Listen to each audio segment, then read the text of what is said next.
World Garden Tour begins in the quaint city of Christchurch on the South Island of New Zealand. Known as New Zealand's Garden City, Christchurch is literally blooming with splendid horticultural displays.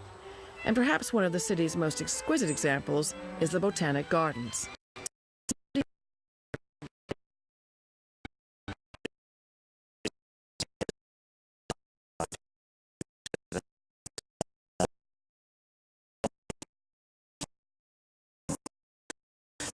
And being just 10 minutes walk from the centre of Christchurch in Cathedral Square, I believe they are unique in being what I refer to as the jewel in the crown for Christchurch City.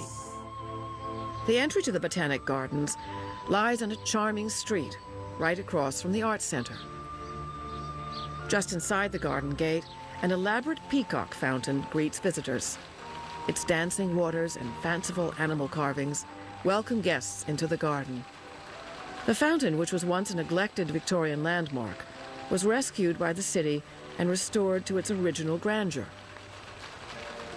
Just past the peacock fountain is the garden's first floral delight, a colorful array of annual flowers. On any given February day, which is in the heart of summer in New Zealand, these glorious flower beds show off brilliant begonias, geraniums, golden marigolds, and purple salvias.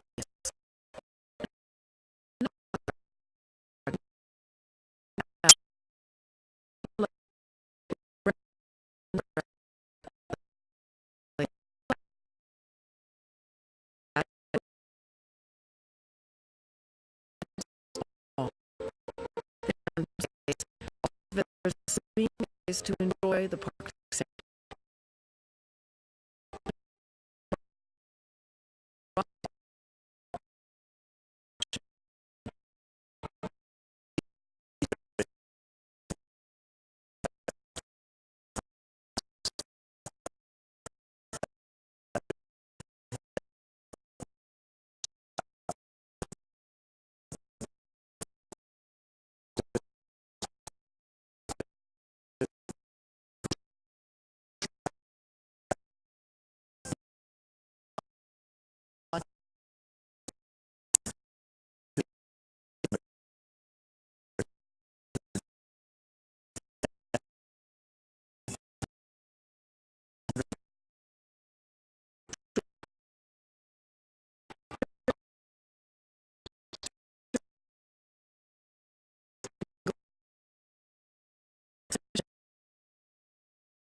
Roses using conventional agrochemicals.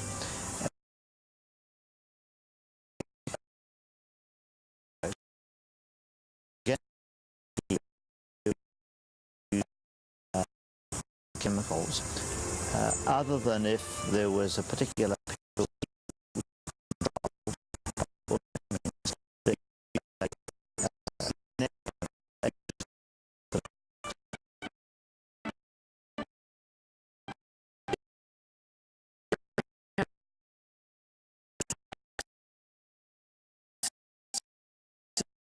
Pleasure garden. Many people who come to this Botanic Garden might not have any interest in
Tuberous begonias normally bloom in the summer and go dormant in the winter. But at the Townend House, they thrive year round.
Broad lawns or across one of the gently arched bridges to admire the extraordinary views. It incorporates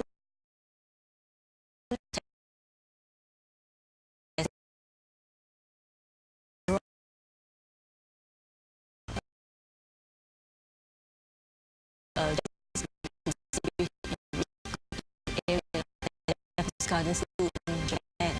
In fact,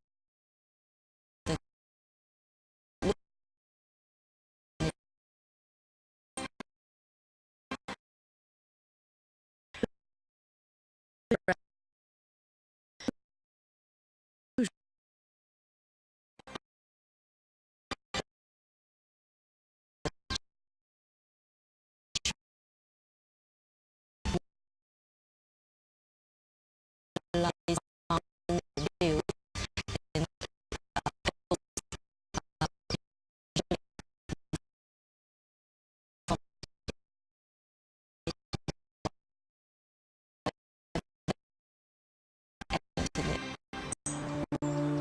Not far from the dry garden, large ponds are bordered by tons of textured stone.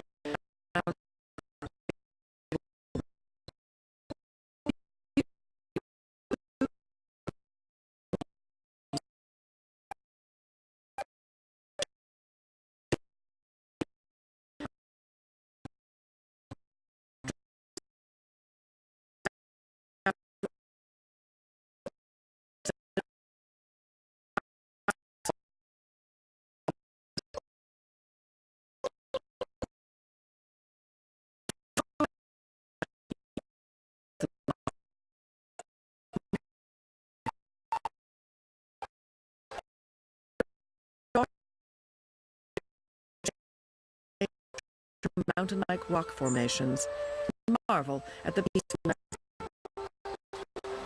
Here within Singapore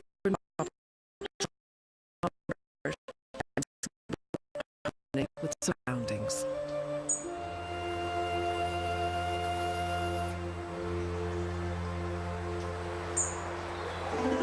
On the northern side of the garden is a summer house. It's a modern expression of traditional Japanese architecture that was used hundreds of years ago.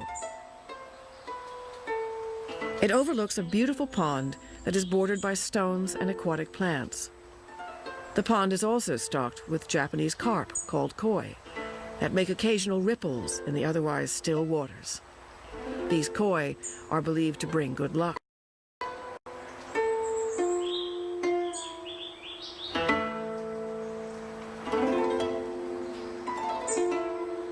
Moving towards the large pond, another lovely bridge beckons visitors pass across it. The overall feeling you get from the Japanese garden is one of utter serenity.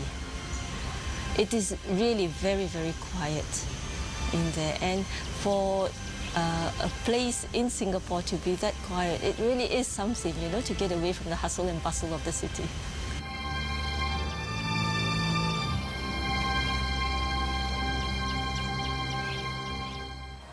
When World Garden Tour continues, we'll visit a remarkable garden in the south of France that's become a living laboratory and sanctuary for new and exotic plants, like this unusual white-barked tree with a ghostly name. It's designed to sell to the rescue. Make more. The next stop on World Garden Tour is the south of France.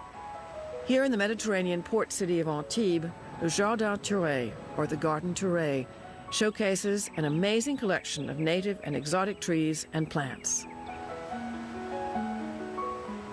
First created in 1856 by botanist Gustave Touré, the garden has become a thriving cultivation and research center. In the Garden Touré, plants from other parts of the world are studied to determine whether they can be introduced into the Mediterranean environment. If they survive, they're made available for horticultural and environmental trade. This means a spectacular new flower, like this Dorianthes from Australia, can be added to a French bouquet, or a new and exotic tree, like the sable palmetto, can line a street on the Riviera. There are more than 2,000 plants in this 11-acre garden. The inviting paths throughout are bordered by palm trees and flowering beds bursting with exotic and native blooms like bougainvillea, Chinese orchids, and bottlebrush.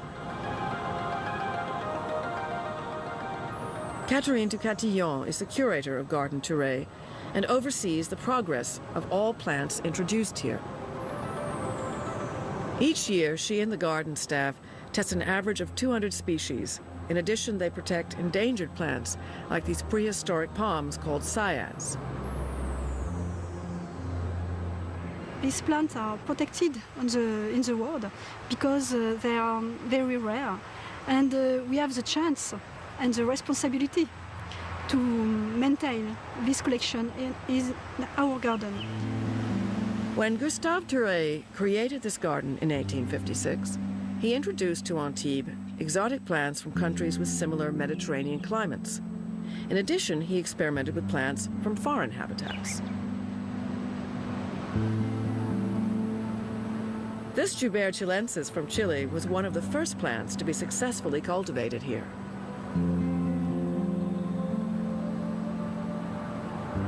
A rare palm is considered to be the largest herb in the world.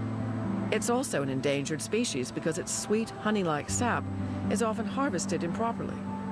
The smooth trunk is so hard, farmers traditionally sever the entire treetop to collect the honey. Here in the Garden Touré, the Joubert chilensis thrives within a protected environment. As visitors tour this captivating garden, they come upon many other rare and unusual trees, like this eucalyptus with a smooth, striking white bark. It is a white ghost eucalyptus. It is white now, but in October, his bark is brown. When the bark of the white ghost eucalyptus turns brown and dries, it falls from the tree. It's very strange. And all the bark is staying on the soil. And you have bark around me, all around me. It's terrible for gardeners. In another area of the garden, a very different kind of eucalyptus tree grows. This majestic tree is actually a hybrid of two Australian eucalyptus trees. Cultivated at the Garden Touré, it's named Turensis, after Gustave Touré himself.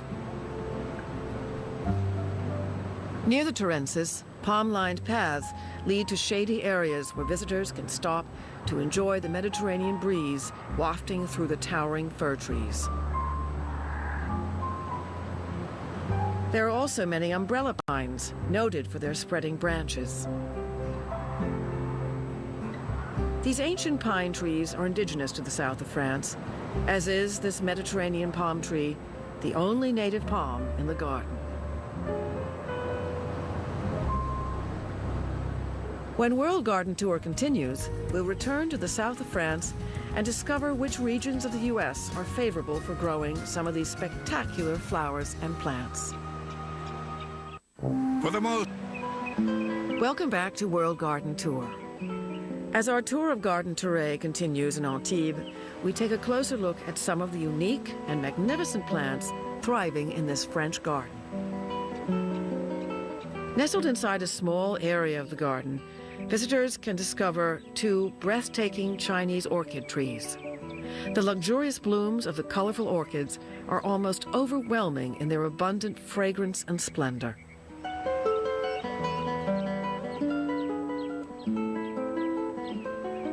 The Garden Touré features several exotic species that flourish in the Mediterranean climate. Many of those wonderful plants are also readily available in the United States and could do well in your garden. A great ornamental plant is the fanciful bottlebrush bush. With bright red flowers, bottlebrush do well in full sun to part shade. The sable palmetto, a favorite with visitors to Garden Touré, is actually indigenous to the United States. With its trademark basket weave bark, the sable palmetto thrives in warm climates. And a more exotic specimen here is this tree indigenous to Mexico. It's called the Arbutus salapensis tree and can often be found growing in Texas. Visitors to Garden Touré love to touch its soft and colorful bark. Throughout the year, it changes from yellow to red and peels to reveal new green bark below. I want to invite everybody to see this garden. It's a strange garden. This garden is not like the other gardens because it is a scientific garden. But I think it is interesting. And it is interesting because you have 2,000 plants on a very small space. And all these plants come from all the parts of the world with climate, Mediterranean climate. And it is very rare. From an exotic botanical paradise in the south of France to a serene Japanese garden retreat in busy Singapore to a magnificent pleasure garden in New Zealand, we thank you for traveling with us and hope you'll join us again.